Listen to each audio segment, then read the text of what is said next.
동아시아사 수능 특강 4강 개념 6. 자, 이제 국제관계에서 세 번째 덩어리로 왔습니다. 첫 번째 덩어리 조공책봉관계 당나라까지의 끝났고요. 두 번째 이제 송과 북방민족 끝났고요. 세 번째 이제 몽골 제국으로 왔습니다. 13세기입니다. 몽골의 전성기는 13세기다라는 걸 머릿속에 꼭 기억하고 갑시다.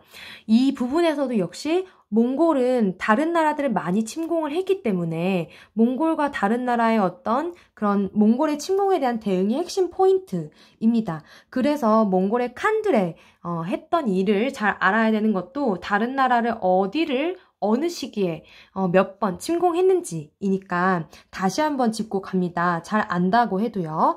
자, 몽골 제국을 처음 건국한 사람은 칭기즈칸이죠. 원래 이름은 테무친입니다. 주요한 족정회의라고 할 수 있는 쿠릴타이에서 이제 산전수전을 다 겪으면서 이제 추대가 됐죠. 그때가 이제 13세기의 시작점인 1206년입니다. 그 몽골 특유의 군사제도인 1500호제를 기반으로 했고요. 칭기즈칸 때부터 이제 서하를 멸망시키고 금나라 침공을 시작을 합니다. 몽골이 서하를 세 차례, 그러니까 칭기즈칸이 서하를 세 차례 침공한 끝에 굴복했을 정도로 서하가 만만치 않았고요. 아바스로부터 갈라져 나온 이슬람 왕국이 호라즘 왕국이에요. 여기를 멸망시키면서 이제 비단길을 장악을 하게 되는 거죠.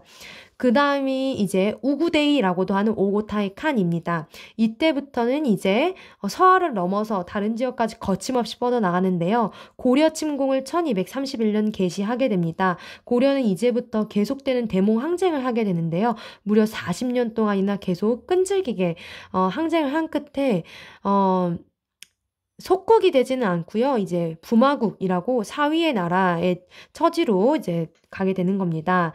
금나라를 정복을 합니다. 1234년이네요. 그리고 바투의 원정이 시작이 되는데 이제 바투는 러시아 동유럽 지역까지 가서 결국에는 킵차크 항국이라는 데를 건국을 하게 되고요. 구유쿠 칸을 지나서 몽케 칸 때 가면은 이 칸이 중요하다기보단 이걸 이야기를 해주고 싶었어요. 훌라구도 원정을 갑니다. 아바스를 멸망을 시키게 되는 거고요. 1258년이죠. 그리고 베트남 정벌이 이때 시작이 됩니다. 이전에 굉장히 극악스러운 문제로 베트남 1, 2, 3차 연도와 함께 대월사기 간행 연도까지 알아야 되는 그런 문제가 나왔었는데 글쎄요, 그렇게까지 어렵게 앞으로 나올지는 모르겠지만 그래도 한번 이미 몽케칸 때 베트남 1차 정벌이 시작됐구나 라고 기억을 하면 됩니다. 그리고 쿠빌라이 칸 때 드디어 고려를 복속시킵니다. 1231년에서 이제 40년이 지났죠. 네. 그리고요, 이제 카라코름을 카라코름에서 대도, 베이징으로 수도를 옮기게 되는 겁니다. 이제 몽골 제국의 중심부가 중국으로 오게 된 거죠. 마찬가지로 국호를 원으로 1271년에 바꾸게 되고요. 일본을 두 차례 침공을 하게 됩니다. 1274년과 1281년입니다. 그리고 가장 마지막까지 저항했던 남송을 1279년에 정복을 하게 되고요. 베트남 2차, 3차 정벌 계속하게 됩니다. 네, 그러면 이 몽골의 침입이 계속되는데 각국이 이거에 대해서 어떻게 대응하면서 민족의식을 각성해 갔느냐가 또 핵심 흐름이라고 할 수 있는데요. 고려 같은 경우는 이 몽골의 침공을 받은 때가 바로 무신정권 때였어요. 몽골의 침공이 일어난 지 1년 만에 강화도로 천도를 하면서 항전의지를 다지게 되죠. 1232년이고요. 그때 무인집정은 최충원의 아들인 최우입니다. 이 수많은 과정들이 40년 동안에 있어야 사실은 다 말을 할 수가 없이 민중들의 항쟁부터 해서요. 근데 결국에는 몽골과 강화하면서 무신정권도 붕괴되고 그 고려 왕실이 개경으로 돌아오게 되죠. 그때가 바로 1270년인데요. 최씨 무신정권의 기반이었어요, 삼별초는. 그러면서 본인들의 어떤 기반이 무너질 것을 걱정도 했을 거고요. 몽골에 복속을 하면서 들어가야 되는데 사실은 항쟁을 일으키면서 계속 도망 다니게 되는 거예요. 그러면서 고려는 이제 항쟁 과정에서 단군을 시조로 하는 역사관 으로 똘똘 뭉치게 됩니다. 민족 의식이 막 폭발하는 시기라고 할 수가 있겠죠. 그래서 그것이 구현된 역사서가 일련의 삼국유사와 이승휴의 제왕운기라고 할 수가 있습니다. 일본과 같은 경우는요, 이미 고려가 복속된 다음이기 때문에 몽골과 고려 연합군이 두 차례나 같이 일본을 침공하게 됩니다. 여몽연합군이라고도 하고요. 여원연합군이라고도 해요. 가마쿠라 막부의 저항과 그리고 두 차례 둘 다 태풍으로 인해서 일본 침공은 사실상 몽골 입장에서는 실패하게 됩니다. 일본은 또 민족의식이 막 폭발해요. 왜냐하면 그 태풍으로 인해서 공격을 하지 못하고 철수를 하게 되는데 신풍이 불었다, 신풍이 지켜줬다 하는 신국의식이 생겨났기 때문이에요. 어쨌든 가마쿠라 막부는 이 이후로 방어에 돈을 굉장히 많이 쓰고 하게 되면서 쇠퇴일로를 걷게 됩니다. 마지막 베트남인데요. 사실 베트남 전근대사가 거의 이제 삭제가 됐습니다만 이 부분이 이제 유일하게 기억해야 될 부분인 듯 합니다.